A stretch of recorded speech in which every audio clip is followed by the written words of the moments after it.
Shalom, salam sejahtera dan salam sehat bagi kita semua. Saya percaya hari ini Tuhan selalu memberkati kita semua.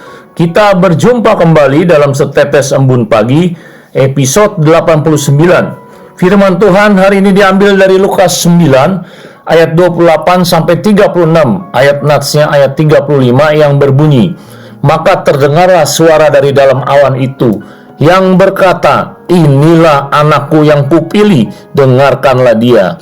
Saudara, ketiga murid Yesus yang paling dekat yaitu Petrus, Yakobus, dan Yohanes dibawa Yesus naik ke gunung tinggi. Pada waktu itu Yesus berdoa di ayat 29, dan rupa wajahnya berubah dan pakaiannya putih berkilau-kilauan. Setelah terbangun dari tidurnya, murid-muridnya itu melihat Yesus dalam kemuliaannya bersama Musa dan Elia. Yesus sering berdoa kepada Bapa, tetapi pada saat itu terjadi perubahan dalam bahasa Yunani metamorphot, baik wajah dan pakaian Yesus. Penafsir Alkitab mengatakan, ketika seseorang berdoa dan berkomunikasi dengan sungguh kepada Allah, secara konsisten dapat mengakibatkan perubahan hati dan pikiran yang sejalan dengan Allah. Mengapa yang terlihat hanya Musa dan Elia? Calvin berpendapat hal ini dimaksudkan untuk menunjukkan bahwa Kristus sendiri adalah tujuan dari hukum Taurat dan kitab para nabi. Musa dipilih karena ia menerima dan mengajarkan hukum Taurat. Elia dipilih lebih dari yang lain sebagai wakil dari nabi-nabi yang memulihkan bangsa Israel kepada Tuhan. Setelah itu murid-muridnya melihat awan turun, yaitu Allah Bapa, dan mendengar suara, "Inilah anak yang kukasihi, kepadanya lah aku berkenan, dengarkanlah dia." Matius 17 ayat 5.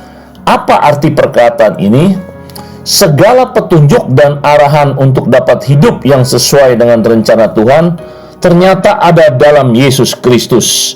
Pada saat Yesus bertemu dengan Musa dan Elia, mereka membicarakan tentang rencana penebusan Yesus lewat karya salib yang harus dipikulnya. Dan semuanya itu untuk menggenapi rencana Bapa untuk seluruh umat manusia. Pelajaran apa yang dapat diambil hari ini? Saudara, orang percaya harus selalu mendengarkan suara Tuhan secara pribadi. Bagaimana caranya? Ada berbagai macam orang mempunyai pengalaman mendengar suara Tuhan. Ada yang lewat mimpi, ada lewat Alkitab, ada juga teguran dari orang lain, dan lain sebagainya. Tetapi semua itu perlu dilatih dan sesuai dengan cara dan kehendak Tuhan. Yesaya 50 ayat 4 berkata, "Setiap pagi ia mempertajam pendengaranku untuk mendengar seperti seorang murid."